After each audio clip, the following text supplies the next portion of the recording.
Doctor Sheikh से request करूंगा कि कृपया हमें अपने बारे में थोड़ा बताएं और अपने विचार रखें।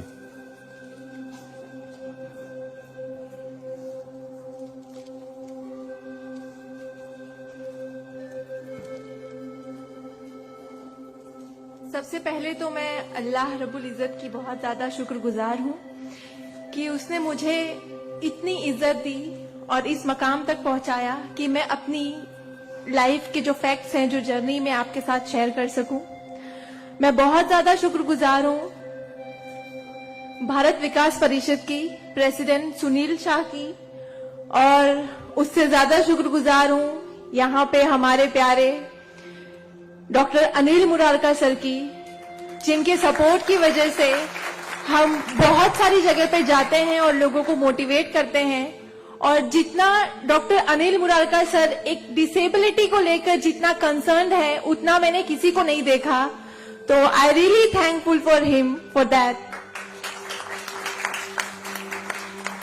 2008 मैंने अपना 10th क्लियर किया था। मैंने टॉप किया था पूरे जोगेश्वरी में विद 92.15% लेकर, और मेरा ख्वाब था कि मैं डॉक्टर बनूं और लोगों को सर्व करूं। मैं मिडिल क्लास से ताल्लुक रखती हूं। मेरे जो अब्बू हैं वो वेजिटेबल वेंडर हैं, तो हमारे घर पे बहुत फाइनेंशियली प्रॉब्लम थी। तो मेरा बस एक ख्वाब था कि मैं डॉक्टर बनूं, लोगों की हेल्प करूं, और उसके लिए मैंने साइंस में एडमिशन लिया। देन 11 साइंस जब मैंने एडमिशन लिया, मेरा कॉलेज बैंड्रा में था और मेरा घर जोगेश्वरी में। मैं रोज लोकल ट्रेन से ट्रैवल करती थी जोगेश्वरी टू बैंड्रा।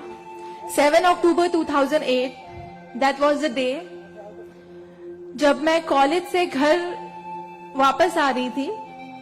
मेरे सेमेस्टर चल रहे थे उस वक्त, और सुबह 10 बजे का वक्त था। 10 बजे आप सब लोग मुंबई से बिलोंग करते हैं, सबको पता है लोकल ट्रेन में बहुत रश आर होता है। वो ट्रेन जब अंधेरी से निकली, मैं अपनी सीट से उठी और मुझे नेक्स्ट स्टेशन मेरा जोगेश्वरी था, मुझे वहां उतरना था।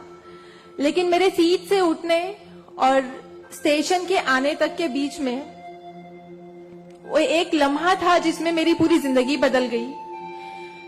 मैं जब सीट से उठी, उसके नेक्स्ट मोमेंट मैंने अपने आप को ट्रेन की पटरियों के नीचे पाया, और जब मेरी आंखें खुली तो वही ट्रेन जिसमें मैं ट्रैवल कर रही थी वो मेरी आंखों के ऊपर से बहुत तेजी से गुजर रही थी। एक लम्हे को लगा कि मैं कोई ख्वाब देख रही हूं, लेकिन जब ट्रेन पूरी तरह से मेरे पैरों से गुजर गई, मैं वहां हेल्पलेस थी। और जब बहुत दूर जाके किसी ने चेन रोकी, वो ट्रेन रुकी, और उस ट्रेन को रुकता हुआ देखकर मुझे एहसास हुआ कि मैं कोई ख्वाब नहीं देख रही हूं, मैं सच में ट्रेन से गिर चुकी हूं, और मैंने अपनी दोनों टांगे उस ट्रेन के पहियों के नीचे आ गई है जिसमें मैं ट्रैवल कर रही हूँ। वो पूरी 12 डब्बे की ट्रेन मेरे पहियों से गुजर गई, किसी ने चेन रोकने की हिम्मत नहीं की। और मैं जब वहां गिरी तो लोगों ने मुझे देखा, और 10-15 मिनट बाद काफी लोग आए, मेरे आसपास खड़े हो गए। मेरे पास सेलफोन नहीं था। मैंने अपनी बैग से उस वक्त डायरी निकाली, मैंने लोगों को फरियाद की, बहुत रिक्वेस्ट की, बहुत रोया वहां पर कि मेरे घर पे एक फोन कॉल करके बता दो कि मैं यहाँ पे हेल्पलेस पड़ी हूँ विथ हेवी ब्लीडिंग, मेरे बचने की कोई चांस नहीं है। एटलीस्ट मेरे घर वालों को पता होना चाहिए कि मैं यहाँ पे इस हालत में हूँ, मुझे लावारिस लाश बन के नहीं मरना है।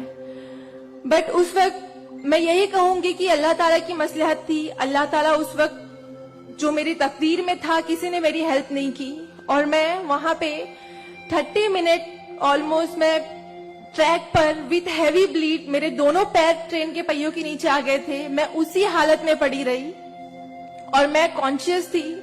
मैं बस लोगों के सामने रो रही थी कि मुझे कोई पानी पिला दो, कोई घर वालों को कॉल कर दो, लेकिन किसी ने हेल्प नहीं की।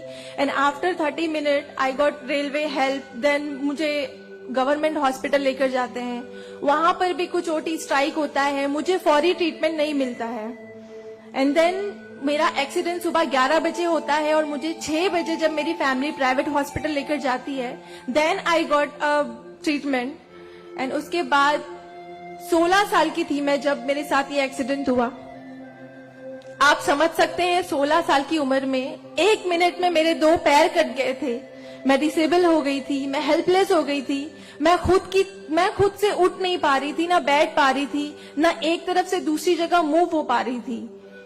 मैं मेंटली डिसेबल हो गई थी, फिजिकली डिसेबल हो गई थी और फाइनेंशियली कंडीशन भी काफी वीक थी। वो सारी चीजें मेरे दिमाग में चल रही थी और जब लोग मुझे देखने आते थे तो कुछ लोग हमदर्दी में नेगेटिव कमेंट्स भी करते थे कि 16 साल की बच्ची है, 2 पैर खो दिए हैं, सारी जिंदगी माँ बाप के ऊपर बोझ रहेगी, ये जिंदा क्यों है, इससे अच्छा ये मर जाती। ये सारी बातें लोग आके जब मेरे सामने करते तो मेरे जहन में वो सारी बातें चलती कि सीरियसली मुझे अल्लाह ने जिंदा क्यों रखा।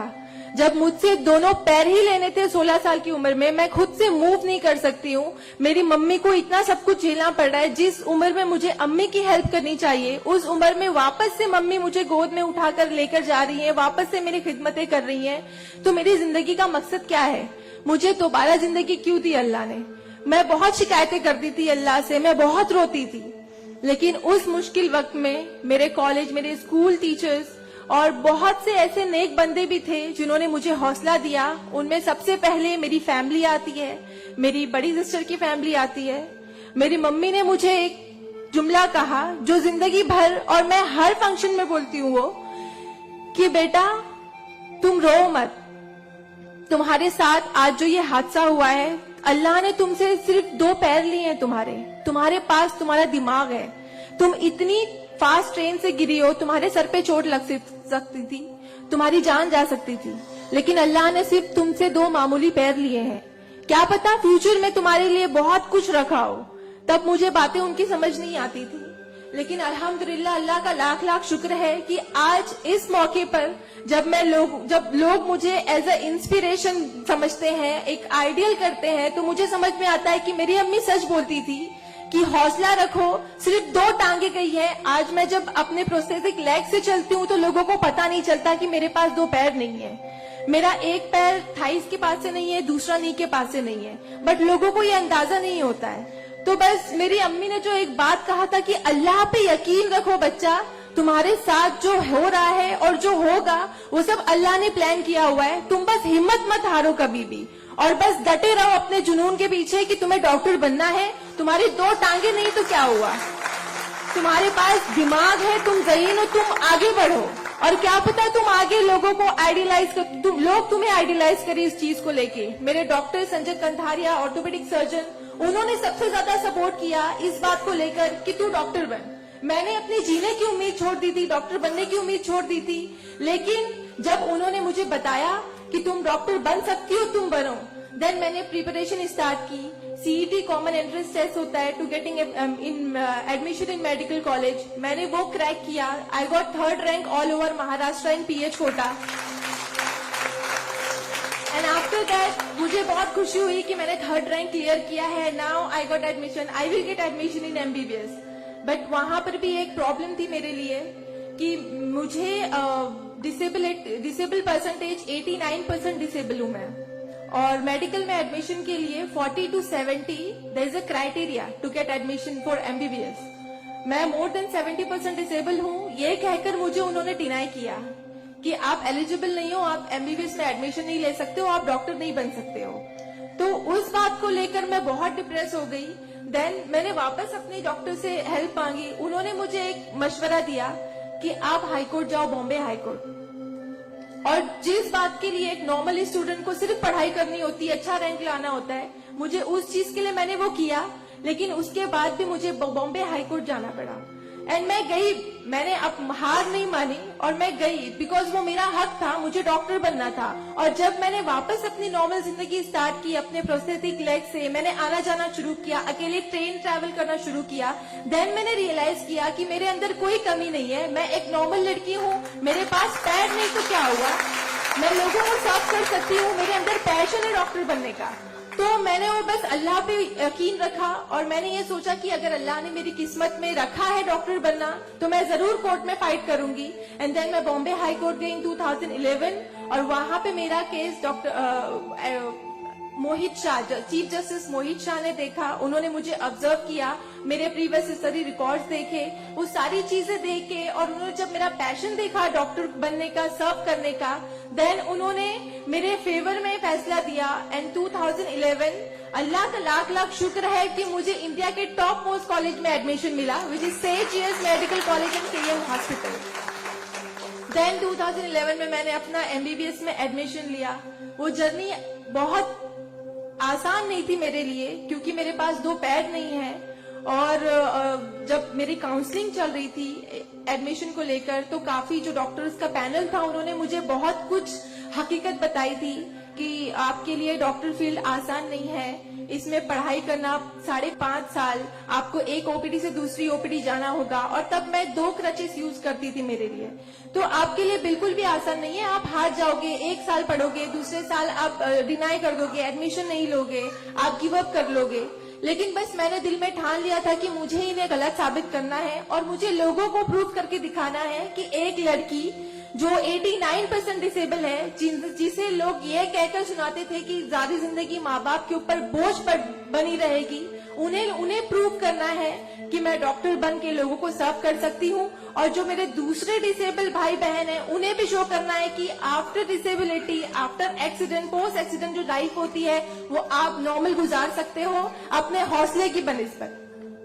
तो मैं बस 5.5 साल मैंने बहुत कोशिश की, बहुत दर्द सहे, लेकिन मैंने अल्हम्दुलिल्लाह 2016 में फर्स्ट क्लास से मैंने अपना एमबीबीएस क्लियर किया। और इस बात को देखते हुए मुझे बहुत खुशी होती है, इस बात को बहुत प्राउड मोमेंट था मेरे लिए कि इन 2016 ऑन वुमेन्स डे 8 मार्च मुझे बॉम्बे हाई कोर्ट में फेलिसिटेट किया गया, जो एक हिस्टोरिक मोमेंट था वहां पर कि आउटसाइड से किसी को उन्होंने फेलिसिटेट किया। देन उसके बाद मुझे काफी कॉल्स आए एज अ मोटिवेशनल स्पीकर, मुझे काफी अवार्ड्स मिले, और तब मैंने सोचा कि मेरी जर्नी सिर्फ एमबीबीएस तक नहीं है, मुझे लोगों को और प्रूव करना है कि 89% डिसेबल होके अगर मैं एमबीबीएस कर सकती हूँ, तो मुझे मेडिकल फील्ड की हायर डिग्री अचीव करनी है, which is MD, medicine in doctor in medicine. Then मैंने उसके लिए भी कॉमन एंट्रेंस टेस्ट दिया, and again I got third rank in all over Maharashtra. और यहाँ पर भी देन अगेन उन्होंने प्रॉब्लम क्रिएट की मेरे लिए। After completing my MBBS with flying colours, उन्होंने वापस मेरा मेडिकल एडमिशन डिनाई किया कि आप नहीं कर सकते हो because you are 89% disable. Then मुझे एक बहुत हम्बल इंसान मिले, member of parliament Kirit Somaiya sir, उन्होंने फौरन से मेरी एप्लीकेशन सेंट्रल हेल्थ मिनिस्टर के पास लेकर गए, और वहां से विद इन 2 डेज ये जो क्राइटेरिया है 40 to 70% डिसेबिलिटी का मेडिकल में एडमिशन के लिए, this is a 20 years old clause, और विद इन 2 डेज ये क्लॉज चेंज करवाया उन्होंने बिकॉज ऑफ माई एप्लीकेशन। वो क्लॉज चेंज होके बस ये है कि मिनिमम 40% क्राइटेरिया है, और मोर देन 70% जो भी डिसेबल हैगा they will get admission in medical field. तो मेरी जो जर्नी थी यहाँ तक की, और उसके बाद मैंने रिसेंटली 2019 में मैंने एमडी में एडमिशन लिया, और with same college Seth GS medical college in KM hospital, और मैं अभी रिसेंटली फर्स्ट ईयर रेसिडेंट हूँ एमडी पैथोलॉजी में। मेरी जो यहाँ तक की जर्नी है, मैंने बहुत अच्छे से तो नहीं बताया आपको, लेकिन बहुत सारी बातें मिस है इसमें बिकॉज मेरे पास टाइम नहीं है, आप लोगों को भी लेट हो रहा है। लेकिन ये सारी जो मेरी जर्नी है, ये सब बताने का मकसद यही है आप लोगों को कि जिंदगी में देखो चाहे कुछ भी प्रॉब्लम आए, बिकॉज मेरी लाइफ में मुझे लगता है कि सारी प्रॉब्लम्स थी, फाइनेंशियल प्रॉब्लम्स थी, फिजिकल प्रॉब्लम थी, मेंटल प्रॉब्लम थी, सारे ऑड्स थे मेरी लाइफ में, लेकिन मैंने बस 2 चीजें ध्यान में रखी। एक तो मेरी अम्मी की बात की अल्लाह पर यकीन रखो, अल्लाह अपने बंदों से 70 माओं से ज्यादा प्यार करता है। एक माँ हमारी छोटे से दर्द को बर्दाश्त नहीं कर सकती, वो तो 70 माओं से ज्यादा प्यार करता है, तो हमें दर्द में कैसे रख सकता है वो? तो उसने जरूर कुछ अच्छा रखा है हमारे लिए। अगर छोटी सी प्रॉब्लम आई जिंदगी में तो उससे हार नहीं मानो, उससे लड़ना सीखो, हमेशा अपना हौसला जिंदा रखो, बिकॉज आपके पास अगर हौसला है तो आपकी लिए जिंदगी जीने की उमंग रहेगी, बिकॉज बगैर हौसले की कोई जिंदगी नहीं जी सकता। तो आप लोग प्लीज, अगर छोटी से छोटी प्रॉब्लम भी आए, कोई भी परेशानी आए, आप लोग लड़ना सीखिए और जिंदगी जीना सीखिए। बिकॉज मेरे एक्सीडेंट के बाद मुझे लगा मैं इतनी सारी कोशिशें नहीं करती तो मैं आज यहाँ पर खड़ी होके एज अ डॉक्टर आप लोगों से इंटरेक्ट नहीं हो रही होती। तो बस कभी भी हार मत मानिए। और ये एक शेर है आप सबके लिए, हौसले की तुर्कश में कोशिश का वो तीर जिंदा रख। तरकश मतलब जिसमें तीर रखते हैं। हौसले की तरकश में कोशिश का वो तीर जिंदा रख। हार चाहे जिंदगी में सब कुछ, हार जा चाहे जिंदगी में सब कुछ, मगर फिर भी जीतने की उम्मीद जिंदा रख। Thank you so much, thank you all of you, मुझे इतने अच्छे से सुनने के लिए। और मैं बहुत ज्यादा थैंकफुल हूँ डॉक्टर अनिल सर की और भारत विकास परिषद की कि उन्होंने मुझे इतना सुनहरा मौका दिया आप लोगों से इंटरैक्ट का। Thank you. धन्यवाद।